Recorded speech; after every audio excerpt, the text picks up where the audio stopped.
नमस्कार मंडळी. आज आपण kidney health for all world kidney डेच्या प्रोग्रामसाठी इथे सगळे जमलेलो आहोत. किडनी वॉरियर्स फाउंडेशन जे एक उत्कृष्ट काम करत आहे किडनी रुग्णांकरता, त्यासाठी आपण हा एक वेबिनार अरेंज केलेला आहे. आणि या वेबिनारची जो आजचा मुख्य टॉपिक आहे, मुख्य विषय आहे, तो आहे क्रॉनिक किडनी डिसीज या रोगात होणारा ॲनिमिया. ॲनिमिया म्हणजे लो हिमोग्लोबिन. तर या बाबतीत आपण आज काही जास्त माहिती जमा करणार आहोत. आणि मी तुम्हाला आता काही स्लाइड्स दाखवतोय आणि त्याच्यावरनं आपल्याला कळेल की आपण कुठल्या रोगाबद्दल बोलतो आहोत. सो तुमच्यापैकी इथे असलेले काही लोक कदाचित हे हेडिंग माहिती असेल, क्रॉनिक किडनी डिसीज, याचा अर्थ कायमस्वरूपी होणारा किडनीचा आजार. आणि त्यामध्ये एक अतिशय प्रामुख्याने लक्षण दिसून येतं आणि ते म्हणजे हिमोग्लोबिनची कमतरता किंवा ॲनिमिया किंवा पंडू रोग ज्याला आपण म्हणतो ते. आणि आज ह्याच विषयावर आपण प्रकाशझोत टाकणार आहोत. तर सगळ्यात पहिले सगळ्यांना माहिती आहे की हा रोग ते अतिशय गतीने वाढत आहे. आणि त्याची मुख्य कारणं बघितली तर आजकालची आपली जीवनशैली, ज्याच्यात फास्ट लाईफ, अतिशय सगळ्या ठिकाणी असणारी गर्दी आणि त्यामुळे गुदमरणारा जीव, वर्क प्रेशर ना, आजकाल प्रत्येकाला टार्गेट दिलं जातं की तुम्ही हे टार्गेट्स अचीव केलेच पाहिजेत. आणि त्याचं प्रेशर जवळजवळ सगळ्याच व्यक्तींवर असतं. मग तो भले काही कॉलेजमध्ये शिकत असो किंवा कुठल्या कंपनीत काम करत असो, पण हे वर्क प्रेशर कोणाला चुकलं नाही. आणि त्याचमुळे इम्प्रॉपर इटिंग हॅबिट्स, याचा अर्थ हे आपलं जे खाणं आहे ते फार बदललं गेलं. आजकाल सगळेच जण टिफिन नेत नाही, त्यांना जे रस्त्यावरचं खाऊ गल्लीत मिळतं ते आपण खातो. आणि कसा तरी आपण तो दिवस घालवतो आणि त्या सगळ्यांमध्ये नॅचरली आपली वजनं वाढत जातात, लठ्ठपणा येतो किंवा ओबेसिटी निर्माण होते. मानसिक तणाव कोणालाच चुकला नाही, स्ट्रेस हे तर कंटिन्युअस आपल्या आजूबाजूला घोंगावत राहतं. आणि हळू लाफ्टर म्हणजे आपण हसणंच सोडून दिलंय, कारण इतकं प्रेशर आहे की जो तो त्याच्यातच गुंतलेला आहे. आणि जीवनाच्या जे छोट्या छोट्या गोष्टी आहेत त्याच्याकडे आपण दुर्लक्ष करतो आणि सतत तणावात राहतो. आणि ह्या लॅफ्टरची पण सध्या कमतरता आहे. इनफॅक्ट थोडे सकाळी बागेत गेल्यानंतर आपल्याला कळतं की कुठेतरी लाफ्टर क्लब चालू आहे आणि जोरजोराने हसण्याचा आवाज येतो. पण ते तेवढं सोडलं तर आपण हसणं हे कुठे बघतच नाही. आणि या सगळ्यांनी थ्री इडियट्स, याचा अर्थ तीन व्यक्तींना जन्म दिला. पण हे राजू हिराणीच्या पिक्चरचं नाव नाहीये. हे थ्री इडियट्स आहेत: हाय ब्लड प्रेशर, डायबिटीस आणि क्रॉनिक किडनी डिसीज. त्यामुळे जिथे प्रेशर सुरुवात झाली किंवा डायबिटीस या रोगाची सुरुवात झाली, तिथेच त्यांनी क्रॉनिक किडनी डिसीजलाही जन्म दिला. म्हणजे थोडक्यात क्रॉनिक किडनी डिसीज हा कुठला वेगळा आजार नसून हाय ब्लड प्रेशर आणि डायबिटीसचंच एक्सटेन्शन समजलं जातं. आणि त्याला मुख्य कारण दिलं गेले बदलती जीवनशैली आणि त्याच्यामुळे निर्माण होणारे आजार. आतापर्यंत जीवनशैलीमुळे होणारे जे आजार होते ते होते मधुमेह किंवा हृदयविकार किंवा ब्लड प्रेशर, इवन नैराश्य, वंध्यत्व, लठ्ठपणा, तीव्र पाठदुखी, हे सगळे जीवनशैलीचे आजार समजले जायचे. की जो सतत कॉम्प्युटरवर काम करतो त्याला पाठदुखीचा त्रास होतो, हे सतत बसून काम केल्यामुळे लठ्ठपणा येतो किंवा हृदयविकार निर्माण होतो कारण आपलं कोलेस्ट्रॉल वाढत जातं. पण या व्यतिरिक्त आपला समज पुढे नव्हता. म्हणजे आपण एवढंच म्हणत होतो की जीवनशैलीमुळे हे रोग होऊ शकतात. पण आता जेव्हा आपण क्रॉनिक किडनी डिसीज बद्दल बोलतो तेव्हा कळून येतं की त्याची जी कारणं आहेत ती जीवनशैलीच्या बदलावामुळे होणाऱ्या कारणांपेक्षा वेगळी नाहीत. म्हणजे जिथे डायबिटीस होतो तिथेच क्रॉनिक किडनी डिसीज होतं, जिथे हाय ब्लड प्रेशर होतं तिथेच क्रॉनिक किडनी डिसीज होतं, जिथे हार्टचे इश्यूज येतात तिथेच क्रॉनिक किडनी डिसीज येतं, जिथे लठ्ठपणा येतो तिथेच क्रॉनिक किडनी डिसीज येतं, जिथे काही फॅमिली हिस्ट्री असते की काही रोग जेनेटिक असतात जे फॅमिलीजमध्ये निर्माण होतात आणि त्यामुळे एक सोडून अन्य फॅमिलीच्या व्यक्तीही या रोगाला बळी पडतात. किंवा काही व्यसनं, जसं तंबाखूचं सेवन करणं, अतिशय प्रमाणात अल्कोहोल घेणं आणि वय हे पण एक कारण आहे आपल्या किडनीचं काम कमी होण्याकरता. तर हे जर रोग सगळे बघितले तर आपल्याला कळतं की ते सगळे जीवनशैलीच्या रोगातलेच एक एक घटक समजले जातात. त्यामुळे ॲनिमिया हा अतिशय महत्वाचा त्यातला भाग आहे. शरीरात रक्ताचं प्रमाण कमी होणं म्हणजे पंडुरोग, त्याला इंग्रजीत ॲनिमिया असं म्हणतात. घड्याळाच्या काट्यांना टांगलेल्या आणि कॅलेंडरच्या आकड्यांना बांधलेल्या हल्लीच्या धकाधकीच्या जीवनमानात ॲनिमियाचं प्रमाण दिवसेंदिवस वाढताना दिसतं. त्यामुळे नुसतंच किडनी डिसीज रिलेटेड ॲनिमिया नाही, तर आपलं जे जेवण बदललं, आपला जो आहार बदलला, आपलं जे स्ट्रेस रिलेटेड लाईफ सुरू झालं, आपलं जे रोजचा व्यायामाचा जो अभाव निर्माण झाला, या सगळ्यामुळे पण अॅनिमियाचं प्रमाण दिवसेंदिवस वाढताना दिसतं. मग आता लहान मुलींमध्ये किंवा इव्हन शाळेत जाणाऱ्या मुलींमध्ये आयर्न डेफिशियन्सी अॅनिमिया म्हणजे लोहाची कमतरता असलेला अॅनिमिया दिसतो. यंग ॲडल्ट्समध्ये B12 किंवा फोलिक ॲसिड ह्यांची कमतरता असलेला अॅनिमिया दिसतो. पण ज्यांना किडनीचा आजार होतो, त्याचं जे अॅनिमियाचं कारण आहे ते फार वेगळं आहे, ते खास आहे आणि त्याबद्दलच आपण आज जास्त समजून घेणार आहोत. तो अॅनिमिया झाला, मग तो किडनीच्या आजाराचा असो का इतर कुठल्याही गोष्टीमुळे असो, त्याबद्दल आपण कुठली काळजी आणि आहार घेणार. तर साधारणतः जेव्हा आपण लाईफस्टाईल मॉडिफिकेशन किंवा डाएट या विषयावर चर्चा करतो, तेव्हा आपल्याला कळतं की रक्त वाढवण्यासाठी बरेचसे काही पदार्थ खाण्यातले उपयोगी पडतात. जसं आता बीट गाजर सगळ्यांनीच ऐकलंय, डाळिंब किंवा सफरचंद खाणं, स्प्राउट्स म्हणजे कडधान्य, मोड आलेले कडधान्य किंवा चणे किंवा पालक किंवा गूळ आणि मग काही ड्राय फ्रुट्स, अक्रोड, मनुका, अंजीर, खजूर, इव्हन डिंकाचे लाडू आणि मिल्क प्रोडक्ट्स. मिल्क प्रोडक्ट्समध्ये बेसिकली आयदर नुसतं दूध किंवा मग दही किंवा मग पनीर किंवा मग चीज, या सगळ्यांमधनं आपल्याला आयर्न मिळतं म्हणजे लोह मिळतं, विटामिन B12 मिळतं आणि एक दुसरं विटामिन फोलेट किंवा फोलिक ॲसिड हे मिळतं. आणि हे 3 कच्चे घटक आपल्याला उपयोगी पडतात रक्त बनवण्याकरता. पण नुसते हे 3 कच्चे घटकनी सुद्धा रक्त बनू शकत नाही. त्यासाठी आपल्याला इतरही काही गोष्टी लागतात, त्या आपण पाहूच. सो थोडक्यात हे लाईफस्टाईलचे रोग जर आपल्याला कमी करायचे असतील, तर आपल्याला दारूला नाही सांगायला लागेल. आपलं वजन जो BMR आपण म्हणतो, तो बेसल मेटाबॉलिक इंडेक्स कमी करायला लागेल.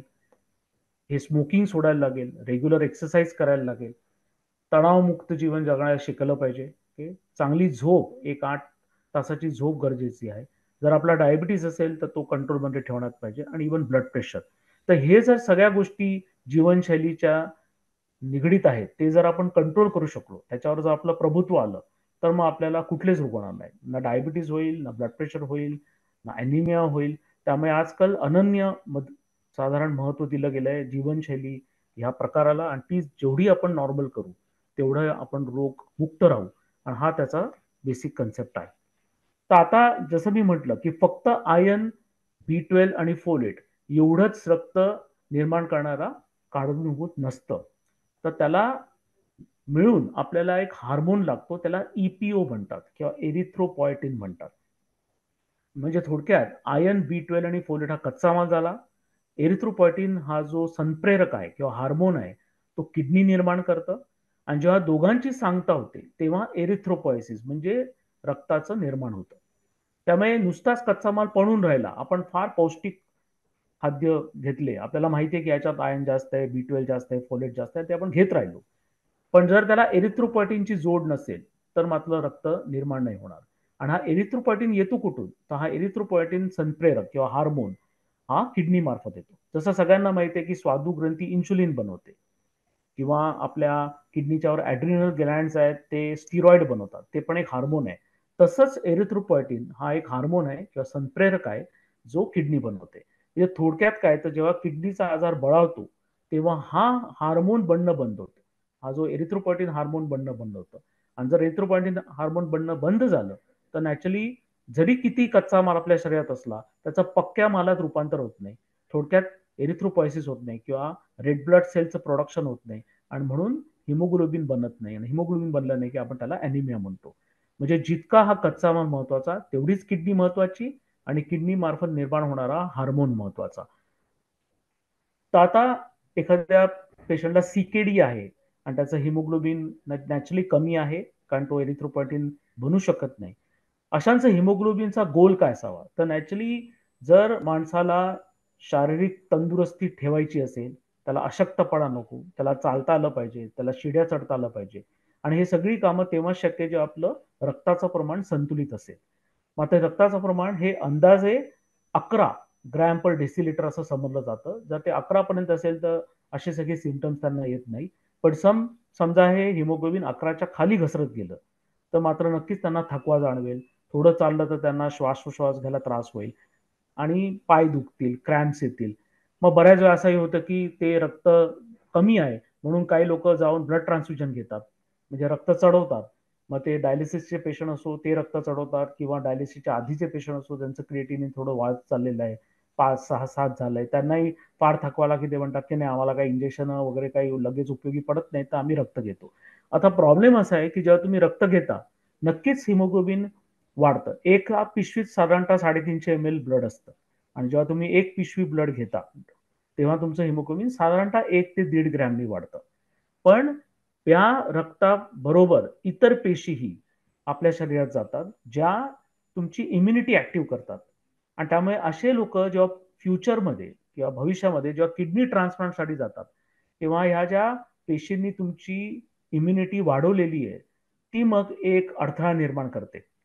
आणि त्याच्यामुळे मग रिजेक्शनचे किंवा नवीन किडनी बसवल्यानंतर ती एक्सेप्ट न करण्याचे हे प्रमाण वाढतं. आणि म्हणूनच उठसूट हे ब्लड नाही घेतलं पाहिजे. कारण आजकाल नक्कीच आपल्याकडे इतर काही मार्ग आहेत ज्यांनी आपण हिमोग्लोबिन मेंटेन ठेवू शकतो, आणि त्याची कारणं शोधून काढली इव्हन ह्या क्रॉनिक किडनी डिसीजमध्ये, तर आपण नक्कीच हिमोग्लोबिन आपल्या औषधाने नॉर्मल ठेवू शकतो. त्यामुळे अगदीच जेव्हा काहीच आपल्याकडे ऑप्शन राहत नाही, तेव्हा फायनली किंवा अगदीच इतका हिमोग्लोबिनचं प्रमाण ढासळलंय की ते डेंजरस झालंय, तेव्हा कुठे आपल्याला ब्लड घ्यायची जरूरत लागते. नाही अन्यथा आपण हिमोग्लोबिन फक्त औषधाने वाढवू शकतो. तर आता कसं हिमोग्लोबिन वाढवणार? तर कुठल्याही हिमोग्लोबिन वाढवण्याकरता दोन गोष्टी, जसं आपण ऑलरेडी बघितल्या, कच्चा माल आणि त्याला पक्क्या मालात रूपांतर करणारा हार्मोन. म्हणजे थोडक्यात एरिथ्रोपॉयटिन, जे आता इंजेक्शनच्या स्वरूपात मिळतं, म्हणजे हार्मोन जसं इन्शुलिन मिळतं तसंच एरिथ्रोपॉयटिन पण आता तयार केलं जातं.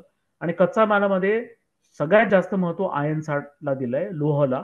जर लोहाचं प्रमाण संतुलित असेल आणि जर तुम्ही हा हार्मोन घेतला, या दोघांच्या कॉम्बिनेशननी आपल्याला रक्ताचं प्रमाण वाढवता येतं. आता आयन घेण्याचे वेगवेगळे प्रकार आहेत. काही ते ते तोंडावाटे गोळींच्या स्वरूपात घेतात, काहींना आपण आयनची इंजेक्शन देतो. पण अल्टिमेटली ह्याची जे आतापर्यंतची अवेलेबिलिटी होती ती फक्त इंजेक्शनच्या स्वरूपातच होती, एरिथ्रोपॉयटिन. आणि त्यामुळे ऑलमोस्ट गेल्या 20 किंवा 30 वर्षापासून आपण हे औषध बघतोय, जेव्हापासून ते निर्माण झालं, की त्यांनीच आपण हिमोग्लोबिन मेंटेन ठेवतो. तेव्हा आयन आणि एरिथ्रोपॉयटिनची इंजेक्शन ही आपल्याला सफिशियंट आहेत. तर कधीही ही ट्रीटमेंट द्यायला आयदर तुम्ही लोह द्या, किंवा तुम्ही ESA म्हणजे एरिथ्रोपॉयटिन स्टिम्युलेटिंग एजंट्स किंवा हा हार्मोन द्या. या देण्याआधी आपल्याला पेशंटचं हे असेसमेंट करणं गरजेचं आहे. कारण आपल्याला आधी कळलं पाहिजे की हे इंजेक्शन कधी द्यायची, काय द्यायची, आणि त्याच्यासाठी लागणारे जे प्राथमिक चाचण्या आहेत त्या आधी करून घेतल्या पाहिजे. म्हणजे आपल्याला खात्री पटते की आपण आयन दिलं किंवा एरिथ्रोपॉयटिन हार्मोन दिला तर हिमोग्लोबिन वाढेल. मग त्या रासायनिक चाचण्या आधीच्या कुठल्या आहेत, तर आपण आयन स्टेटस बघतो, म्हणजे आयनची टेस्ट करतो, हे मोजायला की त्यांच्या शरीरात किती लोह आहे. कारण समजा शरीरात लोह नसेल तर मग आधी आपल्याला लोह द्यायला पाहिजे आणि मग हा हार्मोन दिला पाहिजे. कारण कच्चा मालच नसेल तर मग नुसतं हार्मोन देऊन पण ते वेस्ट जाईल. म्हणून आधी आपण असेसमेंट करतो की आयन किती, आणि मग आपण हेही बघतो की अंदाजे किती डोस या हार्मोनचा त्यांना लागू शकतो, किती HBचं टार्गेट आहे. फॉर एक्झाम्पल समजा त्यांचं हिमोग्लोबिन 5 असेल आणि ते आपल्याला 11 पर्यंत न्यायचं आहे, तर नॅचरली सुरुवातीला आपण जास्त डोस या हार्मोनचे देऊ. आणि एकदा ते 11ला स्थित झालं की फक्त मेंटेनन्स डोस जो असतो, की जसं ते हिमोग्लोबिन परत ड्रॉप होऊ नये किंवा खाली घसरू नये, यासाठी आपण डोस कमी करतो. तर या सगळ्यांसाठी बेसिक असेसमेंट आपण करतो, आणि त्याच्यामध्ये मुख्यत्वे आयनचं लेवल चेक केलं जातं आणि एरिथ्रोपॉयटिनचा डोस डिसाईड केला जातो. आता आपण जेव्हा ओरल आयन देतो तेव्हा बरेचसे हिस्ट्रीमध्ये आपल्याला फॅक्टर्स कळतात की हा असा एखादा रुग्ण आहे की ज्याला सतत पोटात जळजळतं, गॅसेस होतात, अपचन होतं, किंवा त्याला जुलाब होतात. मग आपल्याला अंदाज येतो की ह्याला कदाचित ओरल दिलेलं लोह पचणार नाही किंवा त्याला ते जमणार नाही. मग अशा वेळी आपण त्या पेशंटला ओरल लोह न देता किंवा ओरल आयन न देता त्यांना आपण IV आयन देण्याची की तरतूद करतो. कारण जेव्हा आपण IV आयन देऊ आणि त्यानंतर जर आपण एरिथ्रोपॉयटिन हार्मोन दिला तर त्याचा जो इफेक्ट येईल तो नक्कीच होईल. कारण आपण ओरल आयन जेव्हा घेऊ तर आपल्याला हे कळत नाही की त्यातले किती मिलीग्रॅम हे ऍक्च्युली ऍब्सॉर्ब होत आहेत आणि रक्तात जात आहेत. कारण बऱ्याच वेळा आयनची गोळी 150 मिलीग्रॅमची असली तरी त्यातला 10 मिलीग्रॅम जर भाग हा रक्तात शोषला गेला आणि बाकीचा 140 मिलीग्रॅम जर शौचात वेस्ट झाला तर मग त्याचा काय उपयोग होणार नाही. मग अशा लोकांना आपण IV आयन हे ठरवतो, आणि ते त्यांच्या टॉलरन्सवर आणि त्यांच्या काही लक्षणांवर आपल्याला कळतं की त्यांना ओरल आयन देणं गरजेचं आहे का IV आयन देणं गरजेचं आहे. आता ओरल आयनचे पण बरेचसे प्रिपरेशन्स आहेत, IV चे पण बरेच प्रिपरेशन्स आहेत. ओरल प्रिपरेशन मध्ये सगळ्यांना माहिती आहे की फेरस हे या मॉलिक्यूलमध्येच ऍब्सॉर्ब होण्याची ताकद आहे किंवा पोटातनं ते रक्तात शोषलं जाण्याची ताकद आहे. त्यामुळे सगळे जे औषध आहेत ते फेरस या नावाने सुरू होतात. Ferrous sulphate, ferrous gluconate, ferrous succinate. आता नवीन नवीन आयन यायला लागले, जसे iron polymaltose, polysaccharide, iron complex. आणि त्या नवीन ओरल आयनचा असा फायदा झालाय की त्यांना एक कवच असतं, म्हणजे केंद्रामध्ये आयन असतं आणि त्याच्यावर एक कार्बोहायड्रेटचं कवच असतं. आणि त्या कवचमुळे ते लगेच त्या स्टमकला किंवा डिओडिनमला किंवा आतड्यांना इजा पोहोचत नाही. आणि त्याच्यामुळे जे आधीच्या आयनमुळे, फेरस सल्फेटमुळे किंवा फ्युमरमुळे जास्त जी टॉक्सिसिटी व्हायची, की ऍसिडिटी वाढायची, उलट्यासारखं व्हायचं किंवा जळजळायचं, दुखायचं, ते या नवीन आयनमध्ये होत नाही. पण तरीही काही असे लोक आहेत ज्यांना हे नवीन आयन सुद्धा सुटेबल नाहीत किंवा नवीन आयनमुळे सुद्धा त्यांना त्रास होतो. मग त्या लोकांना आपल्याला ओरल आयन न देता आयव्ही आयन द्यायला लागतं. मग तेव्हा आपण आयव्ही डेक्स्ट्रॅन किंवा हायड्रोसॅक्राइड किंवा हे जे नवीन नवीन प्रकारचे आयव्ही आयन आलेत ते आपण देतो. आणि काही इंट्रामस्क्युलर म्हणजे मसलमध्ये इंजेक्शन देण्याच्या स्वरूपातले पण आयन असतात, पण ते फार कमी वापरले जातात. कारण आयन हा फार तीव्र मॉलिक्यूल आहे आणि ते बऱ्याच वेळा मसलला इरिटेट करतं आणि त्याच्यामुळे इंजेक्शन दिल्यानंतर दुखणं हे जास्त स्वरूपात अनुभवायला येतं. आणि म्हणून आपण आयव्ही आयन किंवा ओरल आयनवरच आपली भिस्त असते. सो ओरल आयन हे नक्कीच फर्स्ट लाईन ट्रीटमेंट आहे. समजा एखादा पेशंटला सीकेडी आहे आणि तो तिसऱ्या स्टेजमध्ये त्याचं पदार्पण आहे आणि आपल्याला कळते की आता हिमोग्लोबिन त्याचं कमी व्हायला लागलंय, तर पहिला विचार आपल्या डोक्यात तोच येतो की त्याला ओरल आयन देणं. ओरल आयन हे नक्कीच सोपं आहे, कारण तुम्हाला फक्त एक गोळी घ्यायची आहे, त्याच्यासाठी आयव्ही प्रिपरेशनची गरज नाही. आणि त्याच्यामुळे ते घेणं सोपं आहे आणि पेशंटला नॅचरली ते एक्सेप्टेबल असतं की चला आम्हाला ओरल आयन देऊन तुम्ही हिमोग्लोबिन वाढवताय तर उत्तम आहे, कारण आयव्ही घ्यायला आम्हाला फार त्रास होईल. त्यामुळे ओरल आयन हा नक्कीच आपला पहिला चॉईस असणार आहे. पण प्रॉब्लेम असा आहे की सगळे व्यक्ती ओरल आयनसाठी सुटेबल नाहीत. म्हणजे बऱ्याच वेळा मी जसं सांगितलं की त्याचा इनटॉलरन्स होतो, त्याच्यामुळे आपल्या स्टमकमध्ये काही सिमटम्स निर्माण होतात. आणि मग अशा वेळी ओरल आयन देऊन समजा ते रक्तात शोषले गेले नाही तर ते वाया जातात. आणि म्हणूनच हे एक महत्वाचा डिसएडव्हान्टेज किंवा अडथळा ओरल आयन बद्दल समजला गेला आहे. मग अशा वेळी आपल्याला फक्त इंजेक्शन आयन थेरपीच बघायला लागते. आणि मग इंजेक्शन आयन आपण नक्कीच देऊ शकतो. आता जे आपण इंजेक्शन देतो तेही साईड इफेक्ट्स विरहित नाहीत. तर आपल्या आयव्ही आयन थेरपीचेही काही साईड इफेक्ट्स आहेत. उदाहरणार्थ त्यावेळी काही रिॲक्शन्स येऊ शकतात, अचानक फॉस्फेट कमी होऊ शकतं किंवा मग पुष्कळ आयव्ही आयन डिपॉझिट झालं आणि यूज नाही झालं तर आयन ओव्हरलोड होऊ शकतो. पण त्याचा बेनिफिट असा आहे की समजा आयन सुटेबल झालं, आयनचे स्टोर्स सगळे नॉर्मल झाले, रक्तातलं फिरतं आयन ज्याला आपण म्हणतो की जे फंक्शनल आयन आहे ते समजा मुबलक झालं, तर मग रक्तवाढीच्या इंजेक्शनाचा डोस पण कमी होतो.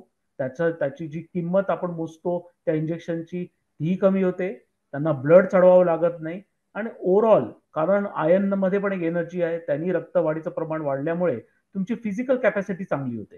त्यामुळे हे सगळं तोलून मापून करायला लागतं की फायदे किती आणि तोटे किती. नॅचरली जिथे तोटा जास्त येईल तिथे आयव्ही आयन हे सुटेबल नाही. पण समजा ज्यांना सुटेबिलिटीचा इश्यू नाही, की त्यांना आयन सोसलं जात आहे, त्याच्यामुळे कुठल्या रिॲक्शन येत नाहीये, तर मग हे त्याचे अगणित फायदे बघता पॅरेंटल आयन म्हणजे आयव्ही आयन देणं हे जास्त आयडियल समजलं जातं आणि त्याच्यामुळे रक्तवाढीचं प्रमाण नक्कीच चांगलं आहे. पण आता बऱ्याच वेळा असं होतं की डायलिसिसचे पेशंट नित्यनियमाने दर 15 दिवसांनी आयन घेतात आणि बऱ्याच वेळा आपण दर 3 महिन्यांनी किंवा 6 महिन्यांनी आयन मोजत बसत नाही. पण कधी त्यांचे काही सिमटम्स आले, उदाहरणार्थ लिव्हरवर सूज आली किंवा त्यांचं अंग काळं पडत चाललं, की आपल्याला थोडी शंका येते की आयन कदाचित जास्त तर होत नाहीये. मग आपण आयनची टेस्ट करतो, मग कळतं की फेरिटिन हे स्टोर्ड आयनचं एक गमक आहे आणि समजा ते फेरिटिन फार वाढलं असेल तर मग आपल्याला कळतं की नाही आपण ऑलरेडी भरपूर आयन दिलंय, मग अशा वेळी काही महिने आपण आयन बंद ठेवतो. किंवा काही काही लोकांना इतकं आयन होतं की ते कमी करायला पण इंजेक्शन द्यायला लागतात. त्यामुळे ह्या सगळ्या गोष्टी आपल्याला मॉनिटर करायला लागतात. आणि out of the order ion जाण्याची जी प्रक्रिया आहे ती मॅक्झिमम पॅरेंट्रल म्हणजे आयव्ही आयन मध्येच घडते, ती ओरल मध्ये घडत नाही. कारण ओरल आयन जेव्हा आपण ठोसून जरी जास्त दिलं तरी बॉडीमध्ये कंट्रोल आहे, तो हवं तेवढंच आयन ऍब्सॉर्ब करतो आणि त्याच्यामुळे आयन टॉक्सिसिटी ओरल आयननी होत नाही, तो त्याचा मोठा फायदा आहे. पण पॅरेंटल आयनचा एकच प्रॉब्लेम आहे की समजा ते न मोजता न मॉनिटर करता आपण देत राहिलो तर आयन ओव्हरलोड होईल. आणि मग आयन ओव्हरलोड झालं तर त्याला मग आपल्याला आयन मॅन म्हणायला लागेल किंवा त्याची तुलना मग भारताचे लोहपुरुष सरदार वल्लभभाई पटेल यांच्याबरोबर करायला लागेल. त्यामुळे जेव्हा तुम्ही आयन घेता तेव्हा हे लक्षात घ्या की मधून मधून ऍटलीस्ट 6 महिन्यांनी का होईना आयनची टेस्ट करणं गरजेचं आहे. हे जाणायला की तुमचा आयनचं प्रमाण नॉर्मल पेक्षा जास्त होत नाहीये ना. आता आयन दिलं गेलं, पण आपल्याला माहिती आहे तो तर कच्चा माल होता. जर आपल्याला रक्त वाढवायचं तर नॅचरली आपल्याला एरिथ्रोपॉयटिन हे इंजेक्शन द्यायचं आहे. आणि मग जेव्हा ते देऊ त्याचाही उपयोग आहे, कारण त्यांनी आयन आणि एरिथ्रोपॉयटिन याचं कॉम्बिनेशन बरोबर झालं तर आयन ओव्हरलोड होणार नाही, ब्लडबॉर्न इन्फेक्शन, ट्रान्सफ्युजन रिॲक्शन ह्या सगळ्या गोष्टी होणार नाहीत. आणि म्हणून नॅचरली एरिथ्रोपॉयटिन हा एक अतिशय महत्वाचा घटक मानला जातो ॲनिमिया करेक्शनसाठी. सो तुमचं हिमोग्लोबिन कमी आहे, एरिथ्रोपॉयटिन किडनी मार्फत येतं, पण ते आता बनत नाही म्हणून तुम्ही ईपीओ इंजेक्शनच्या स्वरूपात देता. ते शेवटी बोन मॅरोवर काम करतं, सगळा कच्चा माल ते वापरतं आणि कच्चा माल वापरल्यानंतर तुमचा ॲनिमिया करेक्ट होतो. म्हणजे त्या कच्चा मालामध्ये आयन आलं, B12 आलं, फोलेट आलं, त्यामुळे या दोघांच्या कॉम्बिनेशननीच शेवटी तुमचं हिमोग्लोबिन बनणार आहे. सो ह्याचे अगणित फायदे सांगितले की हिमोग्लोबिन तुमचं करेक्ट होतं, त्याच्यामुळे क्वालिटी ऑफ लाईफ चांगली होते, तुमचा ॲपेटाईट वाढतो, तुमचा लिबिडो वाढतो, तुमचा एक्सरसाइज टॉलरन्स वाढतो, हार्ट फंक्शनिंग चांगलं होतं. त्यामुळे ज्यांना गरज आहे त्यांना जरी हे थोडंसं महाग इंजेक्शन असलं तरी ते नित्यनेमाने घेणं गरजेचं आहे, की त्याच्यामुळे तुमचे हे इतर सगळ्या गोष्टी अतिशय कंट्रोलमध्ये राहतात. आणि म्हणून इपिओ थेरपी ही महत्वाची आहे. आणि मग ते किती द्यायला पाहिजे, तर इरिथ्रोपॉयटिन थेरपी किंवा हे इंजेक्शन आपण देतो, आपलं टार्गेट असतं की ऍटलीस्ट हिमोग्लोबिन 11 पर्यंत आलं पाहिजे. आणि जेवढं तरी करेक्ट झालं तर मग त्याचा डोस आपण असा संतुलित करतो की ते 13 किंवा 14 होऊ नये. कारण जेव्हा तुम्ही हिमोग्लोबिन नॉर्मलपेक्षा जास्त वाढवता त्याचेही कॉम्प्लिकेशन होतात, रक्त जाड होतं, फिस्टुला बंद होण्याची शक्यता असते, जे डायलिसिसवर आहे त्यांचा डायलायझर क्लॉट होण्याची शक्यता असते. त्याच्यामुळे आपण त्याचं इंजेक्शन पण असं संतुलित ठेवतो जेणेकरून तुमचं हिमोग्लोबिन 11च्या वर वाढता कामा नये. आणि जर ते वाढलं तर मग काही दिवस आपण गॅप देतो किंवा कमी डोस देतो आणि अशा प्रमाणे आपण हिमोग्लोबिन मॉनिटर करतो. पण त्याचेही काही डिसएडव्हान्टेजेस आहेत. आणि ते डिसएडव्हान्टेजेस आहेत की समजा आपण एरिथ्रोपॉयटिन देतच राहिलो आणि मॉनिटर नाही केलं तर ब्लड प्रेशर वाढू शकतं. मी जसं म्हटलं की रक्त जाड झाल्यामुळे क्लॉट्स येतात, त्याच्यामुळे पक्षाघाताचे प्रकार घडतात. हे इंजेक्शन आहे त्यामुळे इंजेक्शन रिलेटेड काही कॉम्प्लिकेशन, तिथे लोकल सूज येणं, कधी कधी इंजेक्शन नाही रुचलं तर ताप येऊ शकतो, डिझिनेस येऊ शकतो. त्यामुळे इवन इंजेक्शनचे सुद्धा काही कॉम्प्लिकेशन्स आहेत. त्यामुळे त्याच्याही लिमिटेशन्स आहेत की जेव्हा आपण इंजेक्शन देतो तेव्हा आपल्याला हे सगळं बघायला लागतं की त्याचे साईड इफेक्ट्स तर होत नाहीयेत, ते इफेक्टिव्ह आहे, त्याचा ओव्हर शूटिंग इफेक्ट येत नाहीये किंवा अंडर शूटिंग त्याचा रिस्पॉन्स येत नाहीये. ते कंबरसम पण आहे की एकदा इंजेक्शन म्हटलं की नॅचरली पेशंटचा तो भाव वाटतो की अरे बापरे आता आठवड्यातनं 2दा घ्यायचं की एकदा घ्यायचं, तर मग कसं घ्यायचं. जे डायलिसिसवर आहे त्यांना ते सोपं जातं, कारण ऑलरेडी ते इंजेक्शन डायलिसिसच्या रूपात घेत आहेत. पण जे नॉर्मल व्यक्ती आहेत जे अजून डायलिसिस पर्यंत पोहोचल्या नाहीयेत किंवा स्टेज 3 किंवा स्टेज 4 सीकेडी मध्ये, तिथे मग ऍक्च्युली हा प्रश्न पडतो की हे सगळं इंजेक्शन कसं आपण टॉलरेट करणार. तर ते त्याचे लिमिटेशन्स आहेत. आणि काही लोकांमध्ये ईपीओ रेझिस्टन्स येतो, एस्पेशली त्यांच्या शरीरामध्ये कुठेतरी इन्फेक्शन असेल किंवा इतर काही केमिकल्स त्यांच्या शरीरात वाढले, जसं ॲल्युमिनियम वाढलं किंवा त्यांना काही रक्ताच्या गटाचा आजार असेल किंवा रक्त कुठेतरी आपोआप जळत असेल, त्याला हिमोलायसिस म्हणतात. तर या सगळ्या कारणांमुळे कधी कधी ईपीओ इंजेक्शन देऊन सुद्धा, एरिथ्रोपॉयटिन इंजेक्शन देऊन सुद्धा हिमोग्लोबिन वाढत नाही. तर तोही त्याचा एक डिसएडव्हान्टेज समजला जातो. आणि समजा हे सगळे त्याचे पॅरामीटर्स आहेत की विस्कॉसिटी वाढणं किंवा प्लेटलेटचं फंक्शन वाढणं किंवा हिमो कॉन्सन्ट्रेशन होणं, म्हणजे रक्त घट्ट होणं, त्याचा व्हॉल्यूम वाढणं, त्याच्यामुळे प्रेशर वाढणं. त्यामुळे ही त्याचे रिस्पॉन्स मिळाल्याचे पण साईड इफेक्ट्स आहेत, न रिस्पॉन्स मिळाल्याचे पण साईड इफेक्ट्स आहेत. तर आता कन्सेप्ट असा आहे की आतापर्यंत तर हिमोग्लोबिन वाढ्याकडे आपल्याकडे दोनच गोष्टी होत्या. एक होतं आयन आणि दुसरं होतं एरिथ्रोपॉयटिन हार्मोन किंवा एरिथ्रोपॉयटिन स्टिम्युलेटिंग एजंट, ज्याला इसा पण म्हणतात. तर आता हे तर आहे. समजा असं काही चमत्कार घडला की आपल्याकडे असं काही औषध आलं की जे हिमोग्लोबिन वाढवतंय, आपल्याला फारसा आयन पण द्यायला लागत नाहीये आणि आपल्याला फारसा एरिथ्रोपॉयटिन इंजेक्शन पण द्यायला लागत नाहीये, आणि ती पण गोळी आहे. तर नॅचरली हे आपण असं म्हणू की ते चमत्कारच असेल. आणि आता तो चमत्कार घडलाय. हे एक असं नवीन एजंट आलंय ज्याला HIF-PHI म्हणतात, हायपॉक्सिया इंड्युसिबल फॅक्टर प्रोलिल हायड्रॉक्सिलेज इनिबिटर. हा असा ग्रुप आहे जो वेगवेगळ्या जीन्स आपल्या शरीरात निर्माण करतो. ही एक गोळी आहे आणि त्या गोळीचं कंटेन आहे डेसिडिओस्टॅट. या गोळीने फक्त एवढंच घडतं की वेगवेगळी जीन्स निर्माण होतात, त्यातलं एक जीन जे आहे ते डायरेक्ट हे ईसा निर्माण करतं, एरिथ्रोपॉयटिन स्टिम्युलेटिंग एजंट्स किंवा एरिथ्रोपॉयटिन निर्माण करतं. प्लस त्याचा एक दुसरा ऍडव्हान्टेज असा आहे की ईसा तर निर्माण करतच, पण तुमचं आयनचं मेटाबॉलिझम पण वाढवतो. आणि तो एकच असा ड्रग आहे जो आपल्या शरीरातला एक मॉलिक्युल आहे हेप्सिडिन म्हणून, जे लिव्हर निर्माण करतं. आणि ते युजली दाहकता, इन्फ्लेमेशन ह्या सदरात ते वाढतं. आणि त्या हेप्सिडिनचा सगळ्यात मोठा इफेक्ट असा आहे की ते आयनला यूज देत नाही. ते आपल्या आतड्यातनं आयन शोषत नाही, रक्तात फिरणारा आयन पण जिथे पोहोचायला पाहिजे तिथे पोहोचत नाही. आणि त्याच्यामुळे हेप्सिडिन वाढलं की आयनची युटिलिटी कमी होते आणि इथे एरिथ्रोपायटिन पण बनत नाहीये, त्यामुळे अॅनिमिया वाढतो. जर या एकाच दगडात दोन पक्षी मारले गेले की तुमचं एरिथ्रोपॉयटिन पण वाढतंय आणि तुमचं हेप्सिडिन पण कमी होत आहे, तर आपल्याकडे कदाचित तो ड्रीम ड्रग वाटेल. पण तसा ड्रग आता निर्माण झालाय आणि तो म्हणजे डेसिड्युस्टॅट.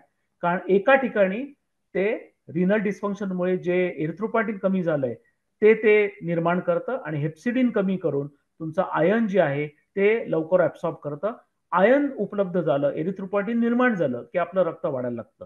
त्यामुळे आता बरेचसे पेशंट्स एरिथ्रोपॉयटिन इंजेक्शनवर या गोळ्यांवर शिफ्ट झालेत. आणि ह्या गोळीचा पहिला जो रिसर्च आहे तो झायडस कंपनीने केला. डेसिड्युस्टॅट याचं नाव आहे आणि हे साधारणतः 1.5 वर्षापूर्वी ही गोळी आपल्याला उपलब्ध झाली. आता ते CGI त्याला अप्रुव्हल दिलेलं आहे. ऑक्झेमिया या गोळीचं नाव आहे. आणि बरेचसे डॉक्टर तुम्हाला कळतील की ते हे ऑक्झेमिया गोळीवर ऑलरेडी रूपांतरित करतात आपल्या पेशंटला आणि त्याच्यामुळे हिमोग्लोबिन वाढतं. तर इथेच मी थांबतो, कारण याच्या पुढे माझे मित्र तुम्हाला अॅनिमिया का होतोय त्याबद्दल जास्त संक्षिप्त माहिती देतील. पण आपण जे आज शिकलो ते असं शिकलेलो आहे की क्रॉनिक किडनी डिसीज मध्ये अॅनिमिया कॉमन आहे, कारण एरिथ्रोपॉयटिन बनत नाही. आणि त्याच्याचमुळे एक स्टेज अशी येते की शारीरिक स्वास्थ्य नॉर्मल ठेवण्याकरता आपल्याला रक्तवाढीची गरज असते आणि त्याच्यासाठी आयन आणि एरिथ्रोपॉयटिन हे दोन्हीची गरज असते. आता याच्यात एक तिसरं हे आपल्याला उपलब्धी निर्माण झाली एका गोळीची, ते म्हणजे डेसिड्युस्टॅट किंवा ऑक्झेमिया. पण आपण असंही शिकलो की शेवटी CKD किंवा डायबिटीस किंवा ब्लड प्रेशर हे सगळे लाईफस्टाईल डिसऑर्डर्स आहेत. तेव्हा जीवनशैली बदलणं यासारखं सत्क्रम नाही, कारण ते जर तुम्ही करू शकलात तर बरेचसे रोग जे तुमच्या येत्या आयुष्यात येणार आहेत त्याला तुम्ही नॅचरली ते रेड सिग्नल दाखवाल आणि ते येऊ देणार नाहीत. आणि त्यामुळे कळकळीची विनंती की जीवनशैली बदलावर नक्कीच तुम्ही ही प्रयत्न करा, जेणेकरून तुमचे हे सगळे रोगाला तुम्ही बळी पडणार नाही, डायबिटीज, ब्लड प्रेशर किंवा CKD. थँक्यू. आणि काय प्रश्न असतील तर नक्कीच आपण घेऊ. Thank you so much Mukesh sir. खूप सरळ, सुंदर आणि सोप्या भाषेत तुम्ही अॅनिमिया म्हणजे सिकेडीच्या अशक्तपणासह कसं चांगल्या पद्धतीने जगू शकतात, तर त्याच्यावर खूप चांगलं मार्गदर्शन केलेलं. आणि सॉरी फॉर टेक्निकल रिझन्स, सुरुवातीला थोडासा व्यत्यय आला. तुम्ही खूप चांगली माहिती दिली आणि काही प्रश्न नक्कीच आहेत. तर मला वाटतं काही प्रश्न, त्या प्रश्नांची तुम्ही ऑलरेडी उत्तरं तुमच्या सेशन मधून दिलेलीच असतील. पण तरी काही प्रश्न जे आहेत, जे आपले जे ऑडियन्स आहे त्यांच्याकडनं आलेली, तर एनिमिया म्हणजे अशक्तपणामुळे एखाद्या व्यक्तीला जर होणारे संभाव्य नुकसान आणि त्याची व्याप्ती, तर याच्याबद्दल काय मार्गदर्शन कराल सर? हो, तेच. कारण आता अॅनिमिया अतिशय कॉमन प्रकार झालेला आहे. आज जे आपण बोललो ते मेनली क्रॉनिक किडनी डिसीज मध्ये हा, जे अॅनिमियाचे पेशंट बघतो. पण जसं मी तुम्हाला दाखवलं की अॅनिमिया क्रॉनिक किडनी डिसीज मध्ये तर दिसतोच, पण इव्हन जनसामान्यात पण अॅनिमियाचं प्रमाण वाढलेलं आहे. मग ते त्यांच्या लाईफस्टाईलमुळे म्हणो, चुकीच्या आहारामुळे मिळो. कारण आजकाल लोहयुक्त आहार जे मी तुम्हाला सांगितलं की डाळिंब हा, खाणं किंवा खजूर घेणं किंवा चणे शेंगदाणे खाणं किंवा गुळ घेणं हे पण आजकाल कमी होत चाललंय. आजकाल पिझ्झा, बर्गर आणि मग हे सगळे सँडविचेस याच्यामध्ये कुठे लोह असतं. त्यामुळे हा, लोहाचं प्रमाण कमी झालेलं आहे. आणि इनफॅक्ट तुम्हाला एक कॅप्शन जे आपल्या पंतप्रधानांनी सगळी ठिकाणी प्रसिद्ध केले की अॅनिमिया मुक्त भारत, हे मिशनच आहे की शाळेत हा, शाळेत जाऊन आजकाल लहान मुलींना 5वीच्या वर्गाला, 7वीच्या वर्गाला लोह पुरवलं जातं त्यांच्या डब्यामध्ये, म्हणजे त्यांच्या मधल्या हा, सुट्टीमध्ये. आणि त्याचा हेतू हाच आहे की अॅनिमिया कमी व्हा. कारण जर अॅनिमिया असेल तर तुम्ही जगणार नाही अशातला भाग नाहीये, पण तुम्ही अशक्त व्हाल, तुमचं रोजचं काम होणार नाही, थोडा तुम्ही चाललात तरी धापा टाकाल. त्यामुळे क्वालिटी ऑफ हा, लाईफसाठी हा. हिमोग्लोबिन नॉर्मल असणं गरजेचं जी. आहे. आणि म्हणून आणि अॅनिमिया त्याचे आणखी करेक्शन काय गरजेचं आहे. काय कॉम्प्लिकेशन्स? पुष्कळ आहेत. म्हणजे आता समजा कोणाचं हिमोग्लोबिन आपण करेक्ट केलंच नाही, हिमोग्लोबिन 5 किंवा 6च राहिलं, तर पहिला दुष्परिणाम होईल हा, हृदयावर. हृदयाचे कप्पे मोठे हा, होतील, त्याला कार्डिओमेगाली म्हणतात. त्यानंतर ते फेल होतं, त्याला हाय कार्डियक आउटपुट फेल्युअर म्हणतात. म्हणजे इतकं हृदय धडधडतं की त्या धडधडीचा वेग हा 120-130 पर्यंत चालला जातो, जो आपण पल्स रेट म्हणतो. आणि इतक्या धडधड्यामुळे ते हार्ट हळू वीक होत जातं आणि मग अशा लोकांना इतका श्वास लागतो की मग ते जोपर्यंत तुम्ही त्यांचं हिमोग्लोबिन वाढत नाही तोपर्यंत हार्ट शांत होत नाही. कमजोरी, परत ज्यांना ज्या व्यक्ती आहेत ज्यांना 20 किंवा 30 वर्षाच्या व्यक्ती आहेत ज्यांना मासिक पाळी आली पाहिजे ती थांबते, कारण रक्तच नाही शरीरात, त्यामुळे मासिक पाळी थांबते, त्यामुळे प्रजनन क्रिया थांबते. हे आपल्या मेंटल याच्यावर पण त्याचा परिणाम होतो. जर रक्त कमी असेल तर आपली सोच विचार शक्ती पण कमी होते, जास्त आपण झोपेत राहतो किंवा ते निष्क्रिय राहतो, त्यामुळे चालताना दम लागतो, क्रॅम्स येतात. त्यामुळे अॅनिमिया हा असा सार्वभौम रोग आहे जो हेड टू टो अगदी शरीरापासून ते पायापर्यंत सगळ्याच जवळजवळ अवयवांना धक्का पोहोचवतो आणि म्हणूनच ते करेक्ट करणं गरजेचं आहे. जी. आणखी काही प्रश्न आहेत सर? तर थोडा वेळ मी आपण द्याल अशी विनंती करतो. जरूर. हा, तत्पूर्वी मी बाकी जे आमचे ऑडियन्स आहे त्यांना सरांचा मी परिचय करून देतो. सुरुवातीला मी जसं बोललो टेक्निकल त्यामुळे थोडासा व्यत्यय आला होता. मी डीएनबी नेफ्रोलॉजिस्ट आहे. जवळजवळ 20 वर्षांपासून त्यांना इंटरनल मेडिसिन आणि नेफ्रोलॉजी या क्षेत्रात ते कार्यरत आहेत. Dialysis, kidney transplant, hypertension, kidney disease असा खूप मोठा अनुभव त्यांच्या म्हणजे त्यांनी मिळवलेला आहे त्यांच्या क्षेत्रात. आणि 200 पेक्षा जास्त किडनी ट्रान्सप्लांट त्यांनी त्यांच्या मार्गदर्शनात केलेले आहेत. आणि पेपर प्रेझेंटेशन मध्ये त्यांनी वेस्टर्न चॅप्टर ऑफ नेफ्रोलॉजी या खुर्शीद अवॉर्डने ते सन्मानित आहेत. तर असं खूप मोठं व्यक्तिमत्व आज आम्हाला लाभलं किडनी वॉरियर फाउंडेशन आणि जे बाकी तर त्यांना खरंच ही आमच्यासाठी खूप गौरवाची गोष्ट आहे सर. काही प्रश्न जे आहेत तर एकाने विचारलंय की जर एखाद्या रुग्णाला तर कमी हिमोग्लोबिनवर काय केलं जाऊ शकतं? तेच बेसिकली आपला अप्रोच असा असतो की कोणाचं हिमोग्लोबिन कमी असलं तर पहिलं महत्वाचं आहे की ते का कमी झालं. त्यामुळे नुसत्या सिम्पटमवर आपल्याला तो निष्कर्ष काढता येत नाही, कारण आपण बघितलं की 3 कच्चे घटक आहेत. एक आहे लोह, एक आहे B12, एक आहे फोलेट. बऱ्याच वेळा लोह कमी झाल्यामुळे अॅनिमिया होतो. लोह नॉर्मल असतं पण B12 कमी होतं, B12 नॉर्मल असतं तर फोलेट कमी होतं. त्यामुळे वेगळ्या प्रकारचे अॅनिमिया आहेत. एकाला आयर्न डेफिशियन्सी अॅनिमिया म्हणतात आणि ज्यांचं B12 किंवा फोलेट कमी आहे त्यांना मेगॅलोब्लास्टिक अॅनिमिया म्हणतात. तो थोडा वेगळा प्रकार आहे, पण शेवटी अंतिम ते हिमोग्लोबिन कमी होणं. मग एकदा कारण कळलं, मग बऱ्याच वेळा असंही कळतं की नाही हे घटक तर नॉर्मल आहेत पण कुठून तरी रक्तस्राव होतोय, कुठेतरी पोटामध्ये अल्सर आहे आणि तिथून हलकं हलकं रक्त झिरपतंय किंवा कृमी व्हायच्या हुकवम नावाच्या आणि त्या ऑलमोस्ट जठराला थोड्या इजा पोचवायच्या आणि तिथून रक्त वाया जायचं. मग जसं मी सांगितलं ज्यांना मासिक पाळी वारंवार येते त्यातनंही ब्लड लॉस होतो आणि त्याच्यामुळे महिलांना हा रोग होतो. मग किडनीचा आजार जे हे ते एरिथ्रोपॉयटिन हार्मोनच बनवतो नाही आणि म्हणून कच्चा माल असून सुद्धा रक्त बनत नाही. तेव्हा आधी आपला अप्रोच असतो की कारण शोधणं. एकदा कारण शोधलं की ते सोपं आहे, कारण जर B12 कमी असेल तुम्ही B12 देऊ शकता, लोह कमी असेल लोह देऊ शकता, किडनीचा आजार असेल तर एरिथ्रोपॉयटिन देऊ शकता, रक्तस्राव होत असेल तर तो थांबवू शकता. हे थोडक्यात अॅनिमियाचं आयडेंटिफिकेशन आणि ट्रीटमेंट दोन्ही सोपे आहेत. प्रश्न असा येतो की रक्त कमी असून काही दिवसातच तुम्ही त्याला ऍडजस्ट होता, म्हणजे आपल्याला माहिती आहे की हिमोग्लोबिन 11 पाहिजे, पण 8 जरी झालं तर आपल्याला कळतंय की नाही थोडा थकवा येतो पण जाऊ दे आता थोडा थकवा आहे, तर आपण ते खेचत राहतो. आणि मग त्या क्रॉनिक अॅनिमियामुळे की अॅनिमिया लवकर टाइम मध्ये कंट्रोल न केल्यामुळे मग त्याचे दुष्परिणाम इतर अवयवांवर होतात. मग ते फार जर्जर झाले की लोक डॉक्टरांकडे जातात. त्यामुळे अॅनिमियाला फार प्राधान्य दिलं पाहिजे. जसं तुम्ही एखादी रुटीन टेस्ट करता आणि तुम्हाला कळतं की अरे लोकांचं हिमोग्लोबिन तर 11 आणि 12 आहे, माझं का बरं 9 आहे, माझं का बरं 8 आहे, हा जर प्रश्न पडला आणि तुम्ही डॉक्टरांकडे गेला तर नॅचरली ते त्वरित तुमचं कारण शोधून काढून ते करेक्ट करते. आणि करेक्ट केल्यानंतर तुम्हाला जाणवेल की अरे हिमोग्लोबिन 12 असताना मी कितीतरी एनर्जेटिक आहे, तेच मला कितीतरी थकवायचा 8 मध्ये. तो क्वालिटी ऑफ लाईफ नक्कीच इम्प्रूव्ह होईल. त्यामुळे याला नेग्लेक्ट नाही करायला पाहिजे आणि लगेचच तपासणी करून त्याचा जो काही निष्कर्ष आहे तो काढून त्याची ट्रीटमेंट केली पाहिजे. अच्छा सर, जसं प्रत्येक आजारामध्ये आजकाल नवीन नवीन ट्रीटमेंट येत आहे, तर एनिमियाच्या बाबतीत म्हणजे एनिमिया थेरपी जे काही असेल तर त्याच्याबद्दल काही सांगता येईल? नक्कीच, म्हणजे आता तुम्ही बघाल तर जवळजवळ 30-40 वर्षापूर्वीच लोह या घटकाचा आपल्याला उपयोग करता आला, ते आयदर मौखिक ओरल रूपात किंवा इंजेक्शन रूपात. पण तरीही त्याचे इतके साईड इफेक्ट्स होते, म्हणजे आयव्ही द्यायचं म्हणजे ते नाईटमेअर असायचं, की आम्ही जेव्हा 30 वर्षापूर्वी आयन द्यायचं तर हं, पूर्ण हं. गँग जमा असायची, की कोणाला कधी रिॲक्शन येईल.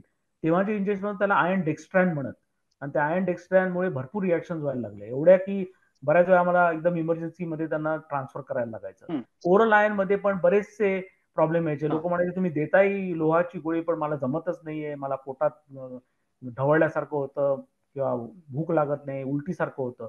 आता हं. 30 वर्षामध्ये जी काय उत्क्रांती आपली झाली, जी काय आपण रासायनिक याच्यात ज्ञान मिळवलं, त्यांनी आता आयनचं स्वरूप बदललं गेलंय. थोडक्यात आपल्याला कळून आलं की आयन डायरेक्ट लोह फ्री दिलं तर ते त्रासदायक आहे, म्हणून त्याला एक कवच दिलं गेलं. त्याला कार्बोहायड्रेटचं कवच म्हणतात. त्याच्याने हं. हळू आयन रिलीज होतं, हां. पाहिजे तिथे रिलीज होतं. स्टमक मध्ये रिलीज होतं ते डिओडिनम मध्ये होतं, जिथे खरं आयन ऍब्सॉर्ब केलं जातं. आणि त्याच्यामुळे ओरल आयन पण आता फार सुसह्य झालंय. आयव्ही हां. आयनचे पण बरेच प्रकार आले. आधी जे आयन डेक्स्ट्रान होतं, त्याच्यानंतर आता नवीन जे आहे ते फेरिक कार्बॉक्सी माल्टोज किंवा आयन आयसोमाल्टोसाइड, हे जे नवीन कार्बोहायड्रेट बेस आयन आले, ते इतके सुटेबल आहेत की तुम्ही 1000 मिलीग्रॅम, 1500 मिलीग्रॅम, 2000 मिलीग्रॅम पण 15 मिनिटात देऊ शकता, काही रिॲक्शन नाही येतात. त्यामुळे हे उत्क्रांतीच म्हणायला लागेल. मग एरिथ्रोपॉयटीन, त्याच्यातही वेगवेगळे प्रकार आले. एरिथ्रोपॉयटीन अल्फा आलं, मग एरिथ्रोपॉयटीन बीटा आलं, मग त्याच्यात डर्बोपॉयटीन आलं, की शॉर्ट टर्म एरिथ्रोपॉयटीनच्या ऐवजी महिन्यातनं एक इंजेक्शन द्यायचं. मग सेरा आलं, त्याला कंटिन्युअस एरिथ्रोपॉइट रिसेप्टर ऍक्टिव्हेटर म्हणतात, जे महिन्यातनं एकदा पण देता येतं. आणि आता त्या सगळ्याची मोठी क्रांती हं. म्हणून ऑक्झेमिया म्हणता येईल, कारण ती ओरल गोळी आहे आणि ती एरिथ्रोपॉयटीन शरीरात निर्माण करते. म्हणजे नॅचरली अॅनिमियाची ट्रीटमेंट वर्षोवर्ष, डिकेड वाईज बदलत गेली आणि आता ती जास्तीत जास्त पेशंटसाठी सुसह्य झाली. अच्छा. Sir, as compare to other disease, CKD मध्ये अॅनिमिया जास्त होतो का? म्हणजे त्याचं काय कनेक्शन आहे आणि काय कारण असू शकतं जर हो, असेल तर? कारण आता जर तुम्ही बघाल तर सीकेडी मुळातच वाढत चाललाय. जेव्हा आपण हं. म्हणतो की जगातली 40% जनता डायबिटीज, ब्लड प्रेशर आणि या वेगळ्या रोगांनी त्रस्त आहे लाईफस्टाईल डिसिजेस मध्ये, तिथे आता किडनीचं प्रमाण 12 ते 18% समजलं जातं. म्हणजे 18% जनतेची कितीतरी मिलियन्स लोक हे किडनी ग्रस्त आहेत. आणि म्हणूनच डायलिसिसचं प्रमाण वाढताना दिसतं, सेंटर वाढताना दिसतात. आता किडनीचा आजार सुरू झाला, जरी तुमच्या शरीरात किती कच्चा माल असला, तरी जोपर्यंत तो एरिथ्रोपॉयटिन हार्मोन बनत नाही आणि जी की किडनी बनवते, तोपर्यंत रक्त बनणार नाही. त्यामुळे नॅचरली तुमच्या शरीरात तुम्ही किती मुबलक प्रमाणात कच्चा माल साठवत गेला, तरी सीकेडी मध्ये एक स्टेज अशी येणारच जेव्हा अॅनिमिया होणार, कारण एरिथ्रोपॉयटिनचं प्रोडक्शन बंद होतं. मग ती स्टेज 4 असेल, स्टेज 3 असेल, स्टेज 5 असेल, साधारणतः 5 स्टेजेस आपण सीकेडीच्या समजतो.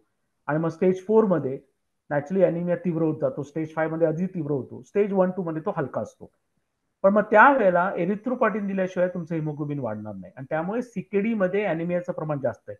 इतर माणसांमध्ये पण अॅनिमिया दिसतो, पण तो न्यूट्रिशनल आहे, किंवा एखादा हिमॅटॉलॉजिकल किंवा रक्ताभिसरणाच्या रोगाबद्दल काही इश्यू असेल तर मग तो अॅनिमिया होतो. ते प्रमाण सीकेडीच्या टोटल पॉप्युलेशनच्या मानाने नगण्य आहे. आणि म्हणून सीकेडीचा अॅनिमिया सगळ्यात मोठा अॅनिमिया समजला जातो, इन्सिडन्स वाईज, प्रिव्हलन्स वाईज. आणि हं. म्हणून तो जास्त द्योतक प्रश्न, भासवणारा प्रश्न आपल्याला जाणवतो. अच्छा. अॅनिमिया हा खूप खर्चिक ट्रीटमेंटचा भाग आहे का सर? जसं की आता मी जिथून बिलॉंग करतो, जळगाव सारख्या शहरात, हम्म. तर सीकेडी असेल किंवा आणखी तर जे याचे घातक याच्याशी ज्यांचा संबंध आला, तर हम्म. त्यांच्यासाठी हे किती खर्चिक बाब आहे अॅनिमियाला हो, धरून? तो आता जर आपल्याला सुरुवातीचा अॅनिमिया आहे तो तर आयन, B12 आणि फोलेट हे तिन्ही तर अतिशय सिंपल घटक आहेत, स्वस्त हा. दरात मिळतात, जेनरिक पण मिळतात, आणि चांगल्या क्वालिटीचे आयन काही कंपनीचे पण मिळतात, पण जे एवढे महाग नाही आहेत. त्यामुळे जोपर्यंत फक्त हे घटक कमी असल्यामुळे अॅनिमिया आहे, तोपर्यंत खर्च वाढत नाही. तो तर साधारणतः काही 100-500 रुपयाचाच प्रश्न आहे, ज्याच्यात तुमचं हिमोग्लोबिन वाढू शकतं. प्रश्न येतो जेव्हा तुम्ही सीकेडीच्या ओके. पुढच्या स्टेजमध्ये जाता, तेव्हा मग ते हा. एरिथ्रोपॉयटिन इंजेक्शन घेणं गरजेचं बनतं. आणि हा. एका एरिथ्रोपॉयटिन इंजेक्शन ची 10,000ची पॉवरच्या किंमत साधारणतः 400 ते 500 रुपये आहे. आणि ते रफली हा. आपल्याला दर आठवड्याला एकदा असं महिन्यातनं 4दा घ्यायला लागतं, म्हणजे साधारणतः 2,000 रुपये आपला महिन्याचा खर्च येतो. हा. हा. आता सुरुवातीला हेच औषध फार महाग होते, आता त्याच्यातही काही स्वस्त ब्रँड आले जे 150, 200, 300 रुपयामध्ये पण आपल्याला मिळतात. काही चॅरिटेबल संस्था पण आहेत जे अजून तुम्हाला ते स्वस्त देतात.